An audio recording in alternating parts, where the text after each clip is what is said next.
I'm about to read an excerpt from Stephen Colbert's recent bestseller, Stephen Colbert, I Am America and So Can You. And you guys should pick it up, check it out. It's really good. And, you know, since we all know that Stephen Colbert is running for president, I thought that maybe we should get his views on Roman Catholicism. Well, actually, you know what? I read this passage and I really wanted to share it with you. So, this is Stephen Colbert on Roman Catholicism and Protestantism. Jesus founded only one church, and it wasn't Unitarian. He took his apostle Simon and made him into a rock and built a church on him. It's called the Holy Roman Catholic and Apostolic Church, or Church for short. Catholics have many advantages over Christians. One is marble. For the book I put into the collection plate, I want some production value. That means a church, not some community center that doubles as a basketball court. Also, Catholics have saints, more than 10,000 of them. They're like God's customer service reps, and each one has a specialty. Say you lose your wallet.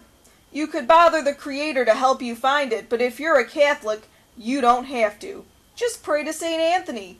Finding lost things is all he does for eternity. Also, there are times where you might want to pray to St. Agatha. She's the patron saint of nursing and bell-making.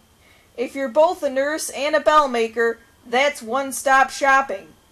Some are put off by the labyrinthine structure of Catholic dogma, but many of its rituals are quite beautiful, and not just when edited together as a tense, poetic counterpoint to brutal violence in mafia films. But maybe you're not ready to be a Roman Catholic. Well, as the saying goes, there are many roads to God. Some are just more twisty than others. So if you want to get a little needless exercise, why don't you try one of these goat paths to nowhere, Protestantism. This is a variant form of Christianity, or heresy. Protestants don't make me angry as much as disappointed. Unlike the world's crazy made-up religions, they're so close to getting it right. They're a single pope away from reaching their full potential. But instead of stepping up and making a commitment to one holy and apostolic church, they're stuck on this notion of independence, of unmediated faith in Christ. Do you really think God prefers a mess of polyglot, disorganized prayers over the elegant hand-written epistles from Pope Benedict XVI? As if he doesn't have enough to do already without putting your request in an above-ground pool into Babelfish. So we get it, Protestants. You've had your 490-year protest. Let's move on.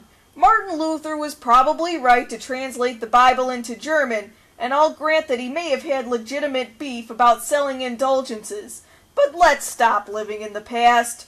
Whenever you're ready, the church's doors are always open. We'll let you back into eternal salvation, and all you have to do is say a few Hail Marys, feel a little guilty, and deliver us your massive army of lockstep values voters. Plus, if you come back into the fold, I've got some bargain basement relics you might be interested in. I'm talking rare primo St. Ebrulf shinbone. So that's it. That's Stephen Colbert on Roman Catholicism and Protestantism. I hope you enjoyed my little reading. I'll see you whenever.